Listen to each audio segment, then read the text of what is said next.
बिस्मिल्लाहिर्रहमानिर्रहीम। मेरा शौहर अपना सामान पैक कर रहा था, जबकि मैं उसकी जानिब देख कर रो रही थी। मैंने अपने दिल को समझाने की बहुत कोशिश की थी, मगर मैं अभी तक खुद को उससे जुदाई के लिए तैयार नहीं कर पाई थी।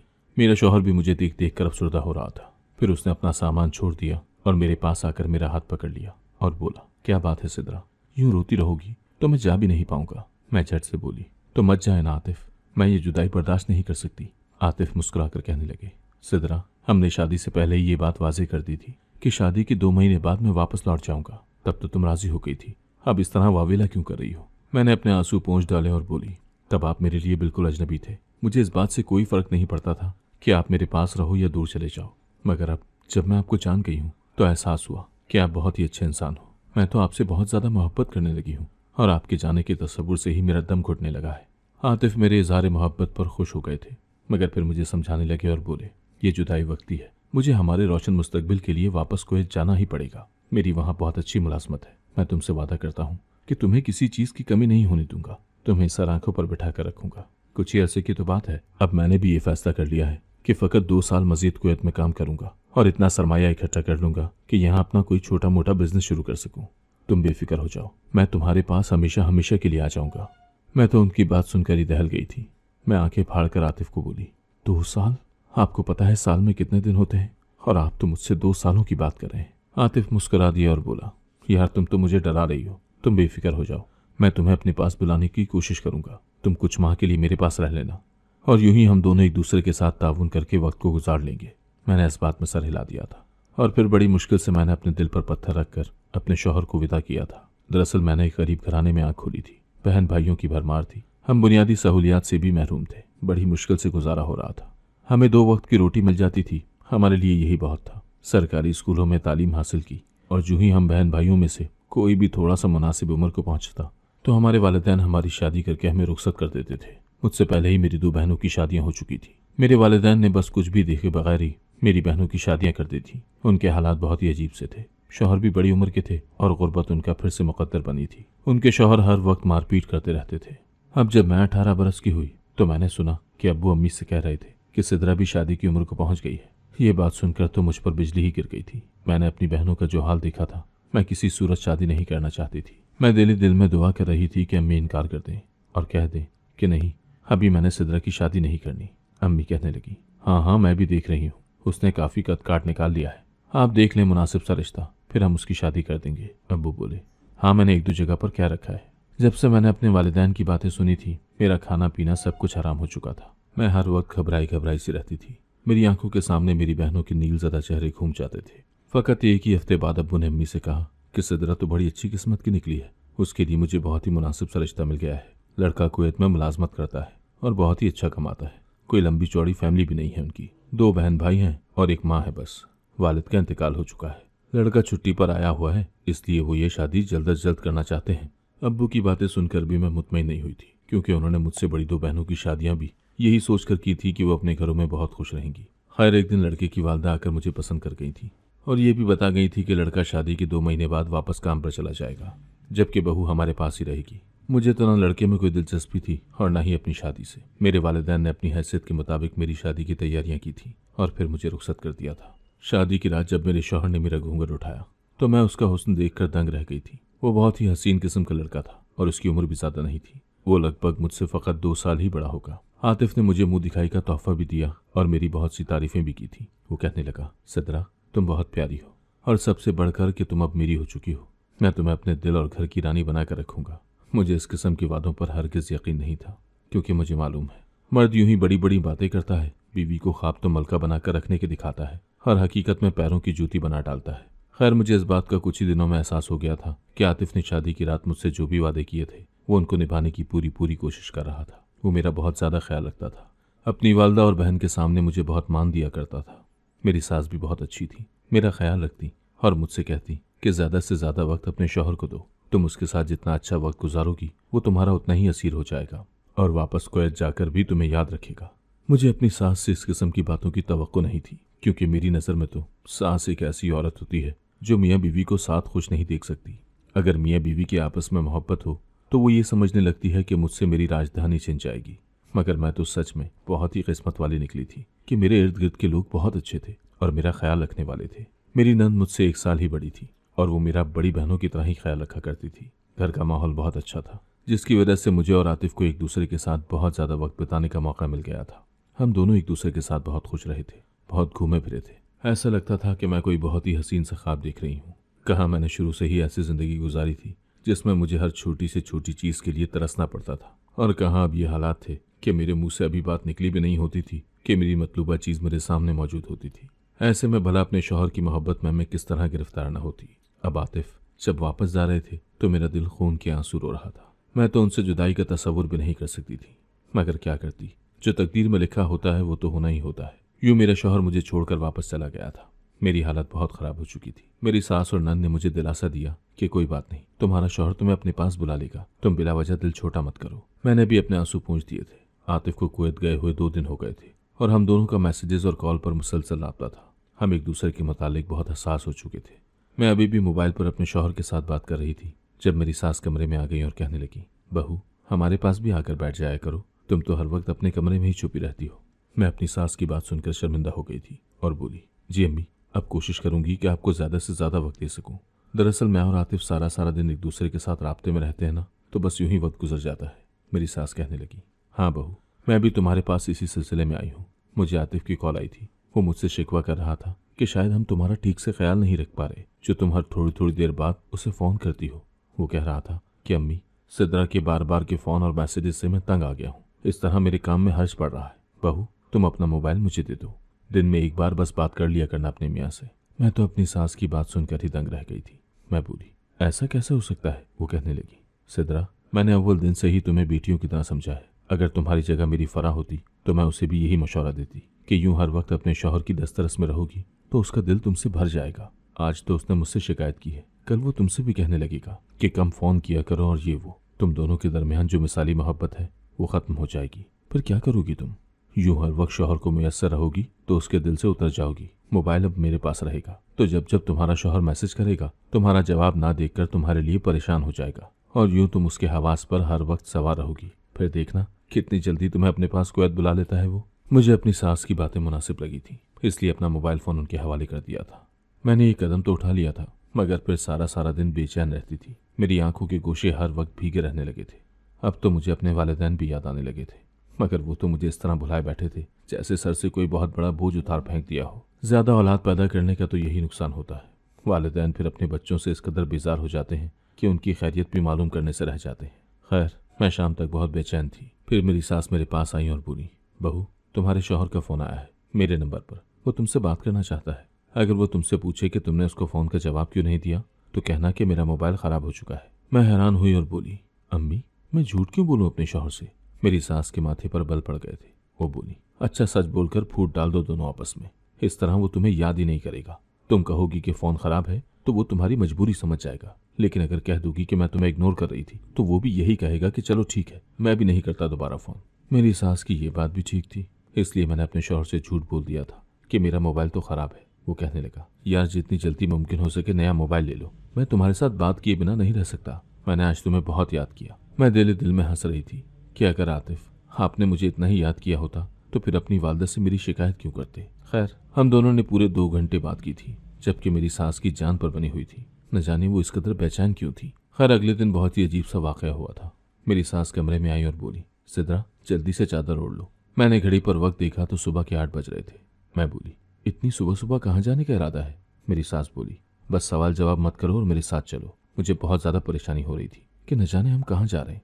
मेरी सास मुझे रिक्शे में बिठाकर एक बहुत ही बड़े से बंगले में ले गई थी। मुझे लगा कि यहाँ मेरी सास के रिश्तेदार रहते होंगे।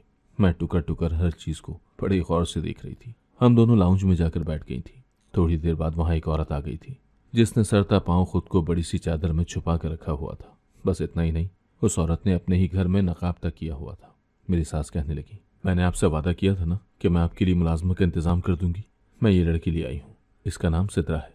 ये हर काम में बहुत ताक है, आप जैसा भी काम इससे कहेंगी ये करने को तैयार हो जाएगी। वो औरत बोली, ठीक है सफ़िया, मैं तुम्हारी बहुत शुक्रगुजार हूँ। मुझे काम वाली की अशद ज़रूरत थी, पुरानी की तो शादी हो गई है। मैं तो ये सब बातें सुनकर ही दंग रह गई थी। मैं खौफ से थर थर काँप रही थी। मैं बोली, अम्मी आप ये क्या कह रही हैं? वो कहने लगी, मुझे तो तुम अम्मी कह लिया करती थी। अपनी नई मालकिन को अम्मी गलती से भी मत कह देना। इतना कहकर मेरी सास उठकर बाहर जाने लगी तो मैं भी उनके पीछे ही भागी थी। मैं बोली, अम्मी आप ये क्या कर रही हैं? वो कहने लगी, तुम बेफिक्र हो जाओ सिद्रा, चंद दिन मुलाजमा बनने का नाटक कर लो, फिर मैं तुम्हें आकर ले जाऊंगी। मैं हक्का बक्का सी खड़ी रह गई थी। मेरे दिमाग में बहुत से सवाल उठ रहे थे, मगर मेरी सास मुझे जवाब दिए बिना ही चली गई थी।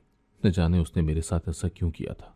अब मुझे अपनी बेवकूफ़ी पर बहुत गुस्सा आ रहा था कि मैंने अपनी सास को अपना मोबाइल क्यों दे दिया था। कम से कम मुझे अपने शौहर के साथ राब्ते में तो रहना चाहिए था। फिर मुझे अपने शौहर का नंबर भी ज़बानी याद नहीं था। याद करने की नौबत ही नहीं आई थी। आजकल तो हर चीज़ मोबाइल में सेव कर ली जाती है। मैं वापस आई तो मालकिन कहने लगी, सिद्रा तुम देख रही हो ना कि घर में किस कदर धूल मिट्टी पड़ी है। सबसे पहले तो तुम पूरे घर को चमका दो, बाकी काम बाद में कर लेंगे। मुझे काम करने में किसी किस्म की कोई आर महसूस नहीं होती थी और न ही मैं कोई कामचोर सी लड़की थी। मैं अपने घर में भी बहुत सा काम किया करती थी, मगर बात तो ये थी ना कि मेरी सास ने ये सब क्यों किया।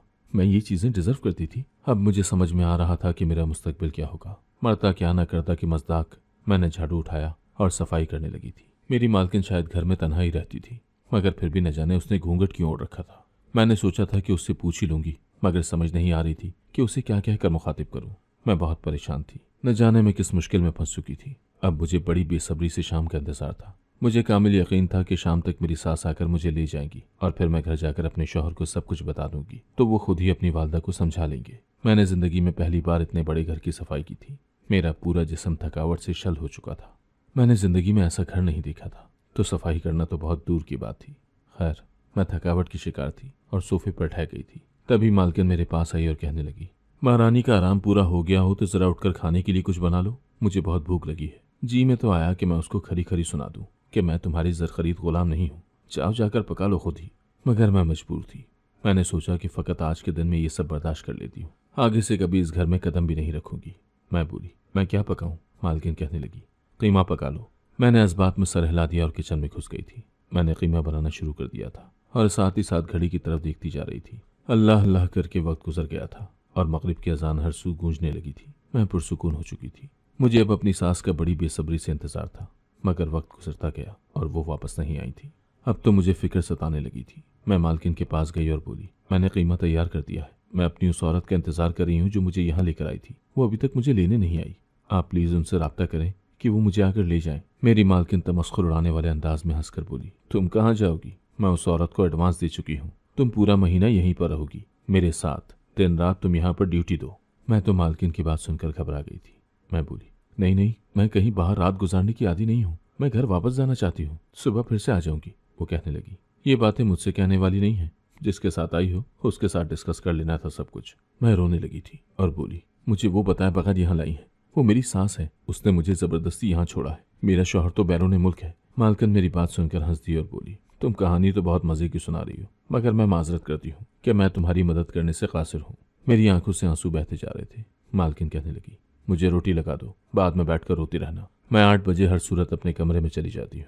मैंने घड़ी की जानिब देखा तो 7:30 बज चुके थे। मैं जल्दी से किचन में गई और रोटी बनाकर ले आई थी। मालकिन के चेहरे पर अभी तक घूंघट था। मैं खाना रखकर वहीं पर खड़ी हो गई थी।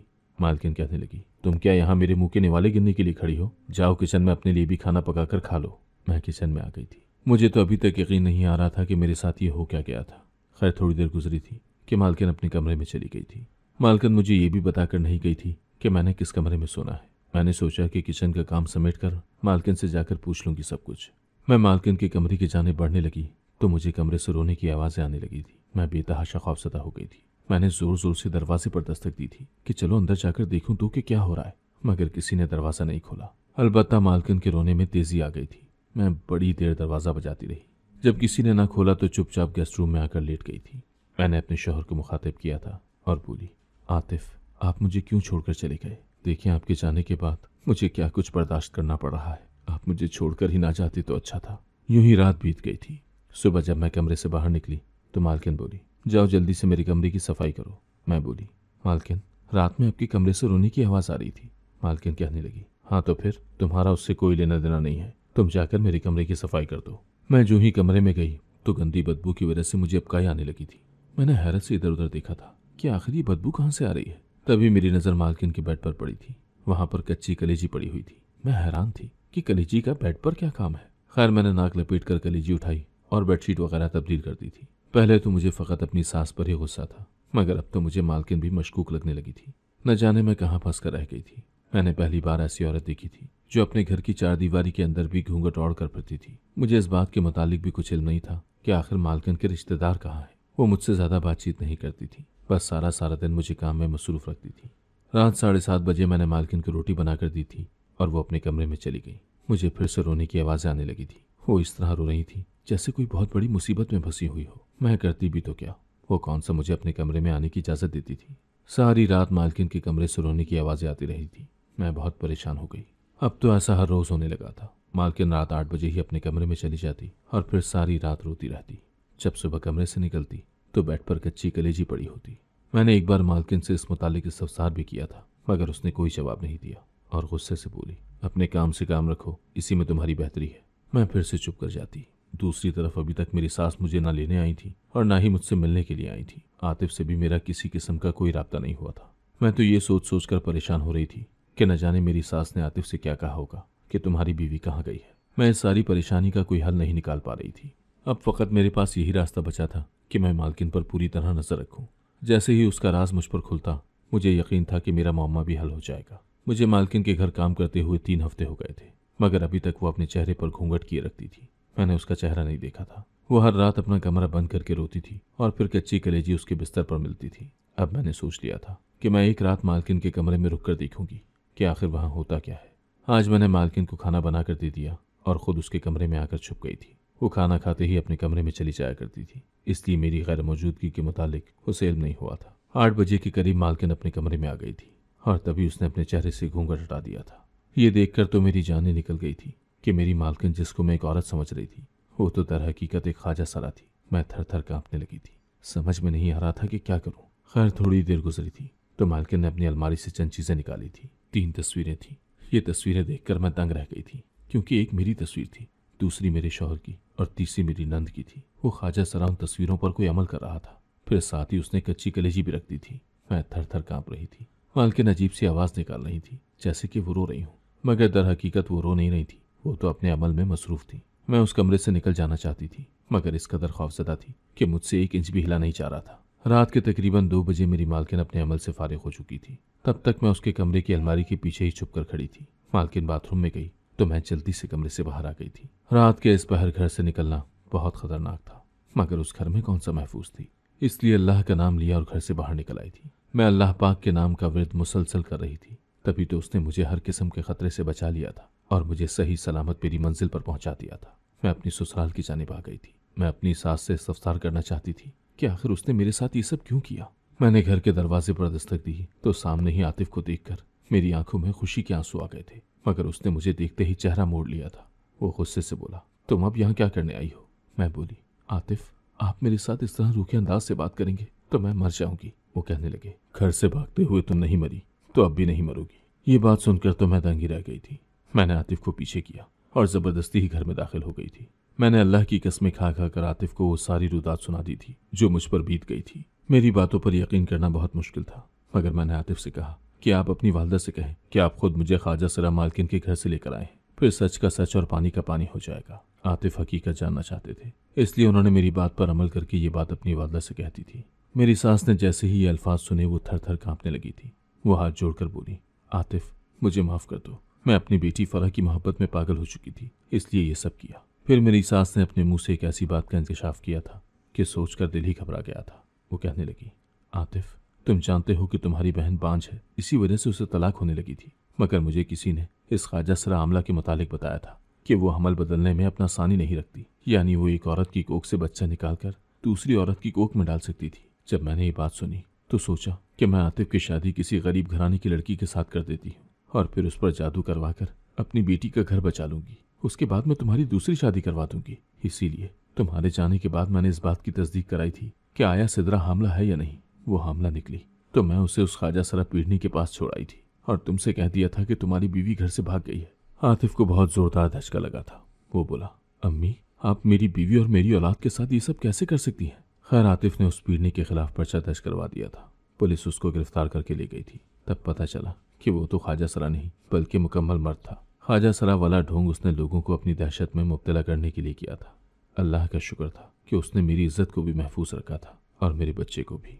आतिफ इतने दिल बर्दाश्ता हो गए थे कि वो मुझे अपने साथ कुवैत ले गए। अब हम पिछले 5 साल से यहीं पर मुकीम हैं। आतिफ हर माह अपनी वालदा और बहन के लिए खर्चा भेज देते हैं, क्योंकि उनकी बहन को तलाक हो गई थी, मगर वो उनसे किसी किस्म का कोई राब्ता नहीं रखे हुए। अल्लाह ने मुझ पर करम किया और अब मेरे 2 बेटे हैं। मैं बेइंतहा खुश हूँ। अब तो मेरी वालदैन से भी बात होती है। मेरे भाई काम पर लग चुके हैं और घर के हालात बहुत बेहतर हो चुके हैं। अगर आपको आज की कहानी पसंद आई है तो वीडियो को जरूर लाइक कीजिएगा और अपने दोस्तों के साथ भी शेयर कीजिएगा। और हाँ, अगर आपने अभी तक हमारा चैनल सब्सक्राइब नहीं किया तो जरूर सब्सक्राइब करें। मिलते हैं कल एक नई और दिलचस्प कहानी के साथ। अल्लाह हाफिज।